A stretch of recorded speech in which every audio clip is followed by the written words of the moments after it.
Slit की और double slit diffraction. अब हम क्वेश्चन करते हैं इनके ऊपर। क्वेश्चन है in the phenomena of diffraction. Phenomena of diffraction, the light wavefront is reflected from the corner of the obstacle. The light wavefront bends at the corner of obstacle. The light wavefront produces secondary wavelet. तो इसमें क्या आएगा, band हो जाता है से जो corner कोई भी उसको मिलता है तो वहां से लाइट जो है वो डिफ्लेक्ट हो जाती है, अपने पाथ को छोड़ देती है, उसको हम डायफ्रैक्शन कहते हैं।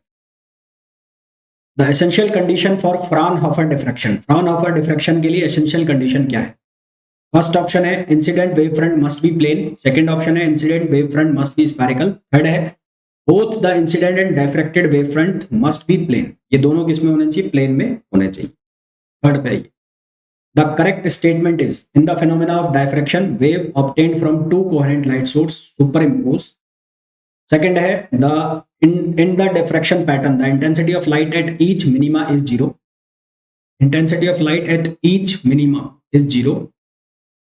In the diffraction pattern the intensity of light at each maxima is same. ये भी गलत है। In the each minima principal minima की वैल्यू अलग होती है, किसी में अलग अलग आएगी ना, हमने देखा। और in the diffraction pattern fringes are not of equal width. यहाँ पर जो फ्रिंज है वो इक्वल विड्थ की नहीं होती है। Correct statement. नेक्स्ट क्वेश्चन पे आओ। Fraunhofer diffraction due to single slit can be slit की विड्थ जो होती है वो कितनी होगी? 10⁻⁻⁴ सेंटीमीटर की single slit diffraction. Single slit diffraction. फिर आओ नेक्स्ट पे। In the diffraction pattern due to single slit of width, incident light of wavelength lambda and width with angle of diffraction theta. The condition for first minima, principal first minima की condition क्या थी? E sin theta is equals to क्या था? L lambda. n की value 1 हो जाए तो क्या फॉर्मूला बन जाता है? E sin theta is equals to lambda. Correct option क्या आ जाएगा? C आ जाएगा। तो इसका करेक्ट आंसर क्या आ जाएगा? C। नेक्स्ट क्वेश्चन पे आइए। Total angular width of central maxima. Central maxima की विड्थ बतानी है। क्या था? देखो E sin theta equals to क्या था? लैम्डा। या E की जगह क्या लिया हुआ है? A लिया हुआ है तो आप A लिख सकते हो। A sin theta equals to, तो sin थीटा की वैल्यू कितना हो जाएगी? Lambda upon E। तो थीटा की जो वैल्यू है वो कितनी हो जाएगी? sin inverse lambda upon A।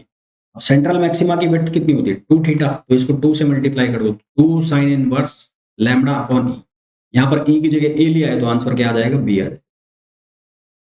Next question पे आओ।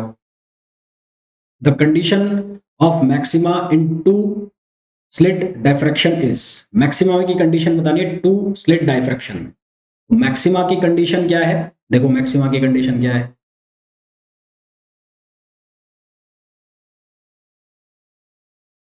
वीडियो में आगे कंटिन्यू करूं उसके पहले आप लोगों को एक इन्फॉर्मेशन देना चाहूंगा। यदि आप लोग प्रिपरेशन कर रहे हैं CUET PG 2025 फिजिक्स एग्जाम के लिए तो उसके लिए आप बैच ज्वाइन कर सकते हैं। मंजिल 2025 CUET PG और फिजिक्स एग्जामिनेशन। इस बैच में आपको लाइव प्लस रिकॉर्डेड क्लास मिलेंगी, साथ ही साथ 1000 प्लस प्रैक्टिस क्वेश्चंस भी मिलेंगे। ये बैच अवेलेबल होगा Ninja prep app by Kapil sir पर, जिसे आप गूगल प्ले स्टोर से डाउनलोड कर सकते हैं। इसका लिंक आपको डिस्क्रिप्शन में भी है। साथ ही साथ अगर आप IIT जैम एग्जाम की प्रिपरेशन कर रहे हैं तो उसके लिए आप बैच ज्वाइन कर सकते हैं लक्ष्य IIT जैम 2025 बैच, जिसमें स्पेसिफिकली जो है वो क्लासेस रहेंगी, एक्सक्लूसिवली क्लासेस रहेंगी IIT जैम के लिए। और साथ ही साथ आपकी टिफर के जो एग्जाम की प्रिपरेशन है वो भी इसमें हो जाएगी। इसके अलावा अगर आप CSIR नेट की प्रिपरेशन कर रहे हैं और गेट की प्रिपरेशन कर रहे हैं तो उसके लिए आप बैच ज्वाइन कर सकते हैं श्रेष्ठा बैच, जिसमें आपको डिटेल्ड प्रिपरेशन कराई जाएगी CSIR नेट एग्जामिनेशन 2024 दिसंबर और गेट 2025 एग्जाम की। और अगर आप केवल क्वेश्चन प्रैक्टिस करना चाहते हैं CSIR नेट एग्जाम के लिए, जस्ट एग्जाम के लिए, गेट एग्जाम के लिए, तो उसके लिए आप बैच ज्वाइन कर सकते हैं विजय श्री बैच, जो कि CSIR नेट, गेट और जेस्ट एग्जाम के लिए है। साथ ही साथ अगर आप टिफर की प्रिपरेशन कर रहे हैं तो उसके लिए भी यूजफुल होगा। इस बैच में आपको 1200 प्लस क्वेश्चंस, साथ ही साथ फॉर्मूला रिवीजन भी कराए जाएंगे। ये सभी बैच आपको अवेलेबल होंगे Ninja prep app by Kapil sir पर, जिसे आप गूगल प्ले स्टोर से डाउनलोड कर सकते हैं। एज वेल एज लिंक जो है इसका वो भी डिस्क्रिप्शन में दिया हुआ है।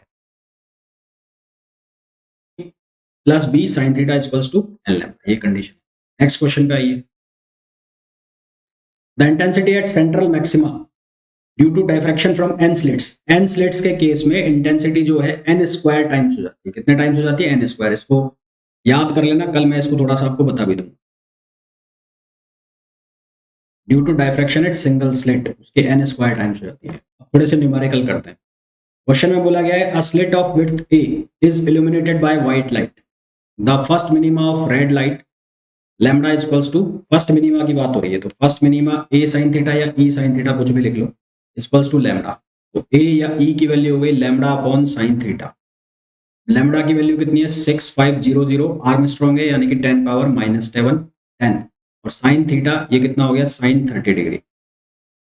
इसको जब हम सॉल्व करेंगे तो हमारे पास क्या पूछा है हमने, विड्थ ही तो पूछी है, तो विड्थ आ जाएगी 1.3 माइक्रो, तो आंसर कितना आ जाएगा 1.3। नेक्स्ट क्वेश्चन पे आओ। A screen is placed 50 centimetre from a single slit, single slit से 50 centimetre which is illuminated with white light with light of wavelength 6000 Armstrong, 6000 Armstrong की लाइट है। if the distance between the first and third minima diffraction pattern is 3 mm, the width of slit, slit की width निकालनी है हमें, ना क्या निकालनी है, स्लिट की विड्थ निकालनी है, विड्थ ऑफ द स्लिट। तो सबसे पहले तो जो डिस्टेंस है x, x डिस्टेंस का क्या फॉर्मूला होता है, N D lambda over D. जो d है वो होती है डिस्टेंस, कौन सी डिस्टेंस, जो स्क्रीन की डिस्टेंस है वो गई d। लैम्डा में गिवन है स्मॉल d, स्मॉल d का मतलब यहाँ पर क्या है, जो दोनों स्लिट्स हैं उनके बीच की डिस्टेंस। तो ये कौन सा सिंगल सिंगल स्लिट है, तो स्लिट की जो विड्थ है उसको यहाँ पर d से लिखा, इससे लिखा हुआ है d से लिखा, स्लिट की विड्थ। ठीक, तो यहाँ पर आपको बोला है कि distance between the first and third minima, first and third minima के बीच में, तो third minus first equals to, ये कितना हो जाएगा 3d lambda upon D minus 2d 1d lambda upon D, ये फॉर्मूला हो गया। यहाँ d जो है e की जगह d लिखा हुआ है, तो x3 माइनस x1 की वैल्यू आपको कितनी गिवन है 3, तो ये वैल्यू 3 गिवन है, तो ये बन गया 2d lambda upon D, 2d lambda upon D. तो हमें d की वैल्यू निकालनी है, d की वैल्यू कितनी आ जाएगी 2d लैम्डा अपॉन 3 mm में, mm को कन्वर्ट कर लो मीटर में, 3 इंटू 10 पावर माइनस 3, तो 2 इंटू d की वैल्यू 50 सेंटीमीटर है तो 50 इंटू 10 पावर माइनस 2, लैम्डा की वैल्यू डाल दो 6000 और नीचे कितना है 3 इंटू 10 पावर माइनस 3। इसको जब हम सॉल्व करेंगे तो हमारे पास आंसर आएगा 2 into 10 power minus, correct answer is 2 into 10 power minus. तो ये फॉर्मूले याद रखते जाना भाई, ये बन वहीं से रहे सारे फॉर्मूले। नेक्स्ट क्वेश्चन पे आ जाओ। In the experiment of diffraction at single slit, if the slit width is decrease the width of central maxima, central maxima की width, width of the slit is decrease, central maxima की width बतानी है। देखो central maxima की width के लिए हमने formula लिखा था, क्या फॉर्मूला लिखा था, हमने लिखा था कि साइन थीटा इक्वल्स टू क्या है x अपॉन एफ, और साइन थीटा किसके बराबर था l अपॉन डी लिख दो, ये स्लिट विड्थ है, तो यहाँ से x equals to lambda f upon D, ये जो f है ये कैपिटल D की तरह काम कर रहा है मिला के इसमें, तो ये 2x, तो विड्थ जो है वो किसके बराबर प्रोपोर्शनल हो रही है, यहाँ से विड्थ, विड्थ प्रोपोर्शनल हो रही है लैम्डा ओवर डी के। तो हमें पूछा है कि if the slit width is decrease, slit की विड्थ यदि डिक्रीज हम करेंगे, ये डी की वैल्यू हम डिक्रीज करेंगे, तो उससे क्या होगा, width of the central maxima, central maxima की जो विड्थ है वो क्या होगी, इंक्रीज होगी। तो दोनों ही तरह के जो डिफ्रैक्शन है, चाहे वो फ्रेनल डिफ्रैक्शन है चाहे फ्राउनहोफर डिफ्रैक्शन है, दोनों में विड्थ का फॉर्मूला सेम है, दोनों के लिए जो विड्थ है वो क्या होगी, इंक्रीज हो जाएगी। ठीक है, दोनों के लिए जो विड्थ है वो क्या हो जाएगी, इंक्रीज हो जाएगी। नेक्स्ट क्वेश्चन पे आओ। इन अ सिंगल स्लिट, इसको सही कर लेते हैं एक मिनट, नहीं है।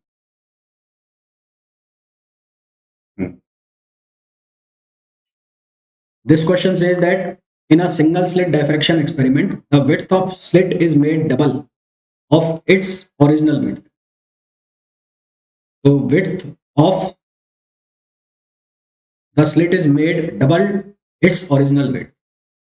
Then the central maxima, देखो अब यहाँ पर central maxima की जो width है, width वो proportional है lambda over d, तो ये d को डबल कर दिया, d की वैल्यू को इंक्रीज करेंगे तो width क्या होगी, width क्या हो जाएगी, कम हो जाएगी, और width कम होगी, ठीक है, width कम होगी, d की वैल्यू क्या हो रही है, इंक्रीज हो रही है, और दूसरी चीज क्या है कि जब आप डी की वैल्यू को इंक्रीज कर रहे हो, विड्थ बढ़ा रहे हो, जो इंटेंसिटी है वो किसके प्रोपोर्शनल होती है, वो ए के एम्पलीट्यूड के स्क्वायर के प्रोपोर्शनल होती है।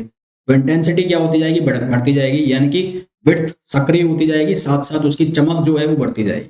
यहाँ पर क्या आंसर आ जाएगा, यहाँ पर आंसर आ जाएगा B, narrow and bright. Next question पे, to observe diffraction the size of obstacle. Diffraction को ऑब्जर्व करने के लिए जो ऑब्स्टेकल है, मतलब जो अवरोध है, उसका साइज क्या होना चाहिए। Should be lambda by 2 where lambda is wavelength, should be the order of wavelength, should be the order of wavelength. कम से कम जो वेवलेंथ आ रही है उसके ऑर्डर का होना चाहिए साइज। ये ध्यान रखना, इंपॉर्टेंट क्वेश्चनों में से। तो वीडियो को छोड़ने से पहले बात कर लेते हैं हमारे रिजल्ट की। तो 2023 में मैंने ये कोर्सेज वगैरह स्टार्ट किए थे। तो 2023 की अगर मैं बात करूं तो CUET PG का मैंने पहली बार कोर्स स्टार्ट किया था। कुछ एक बच्चों ने IIT के लिए भी ज्वाइन किया था मुझे। तो मोर देन 50 स्टूडेंट्स 2023 की मैं अगर बात करूं तो मोर देन 50 स्टूडेंट्स जो हैं वो बिग 4 यूनिवर्सिटीज मतलब DU, JNU, BHU और HCU में सेलेक्ट हुए थे। इसके अलावा कुछ एक स्टूडेंट्स IITs में भी सेलेक्ट हुए थे। बाकी जो अदर सेंट्रल यूनिवर्सिटीज है लाइक पंजाब, हरियाणा, हिमाचल, पांडिचेरी, उनमें भी काफी सारे स्टूडेंट सेलेक्ट हुए थे। अगर मैं बात करूं 2024 की, 2024 का अभी काउंसलिंग चालू है, चाहे वो IIT JEE JAM की बात कर लें, चाहे हम CUET PG की बात कर लें। फिर भी अगर मैं अभी तक जो मेरे पास अपडेट है उसकी मैं बात करूं तो अभी तक DU का जो भी रिजल्ट आया है उसके अंदर DU के अंदर 5 स्टूडेंट अभी तक सेलेक्ट हो चुके हैं, 2 स्टूडेंट JNU के अंदर सेलेक्ट हो चुके हैं, 4 स्टूडेंट पंजाब में, 5 स्टूडेंट BHU में सेलेक्ट हो चुके हैं, 4 पांडिचेरी में सेलेक्ट हो चुके हैं। इसके अलावा 4 से 5 स्टूडेंट्स जो हैं वो IIT JAM के थ्रू IIT बॉम्बे में, IIT दिल्ली में और IIT कानपुर में सेलेक्ट हो चुके हैं। तो अगर आप लोग भी प्रिपेयर कर रहे हैं IIT JAM एग्जाम के लिए या CUET PG एग्जाम के लिए, तो आप ये ऐप जो है Ninja prep app by Kapil sir, जिसका इंटरफेस आपको कुछ इस तरह से दिखाई देगा और जिसे आप गूगल प्ले स्टोर से डाउनलोड कर सकते हैं, वहां आप इस ऐप को ज्वाइन कर सकते हैं। इस ऐप में आपको CUET PG के लिए 2 कोर्स मिल जाएंगे अभी। एक है विक्टर बैच जो कि 2024 का रिकॉर्डेड बैच है, जिसकी प्राइस 3800 रुपीज है, जिसके अंदर आपको जो थ्योरी सेक्शन है, क्वेश्चन सेक्शन है, टेस्ट सीरीज है, प्रैक्टिस क्वेश्चन है, वो सब अवेलेबल हो जाएगा। साथ ही साथ इस साल के लिए अगर फ्रेश कोर्स आपको ज्वाइन करना है तो उसके लिए आप मंजिल CUET PG 2025 ज्वाइन कर सकते हैं। ये बैच अभी रनिंग में है। इसके अलावा अगर आप IIT JAM 2025 की प्रिपरेशन कर रहे हैं तो उसके लिए आप ये लक्ष्य बैच ज्वाइन कर सकते हैं।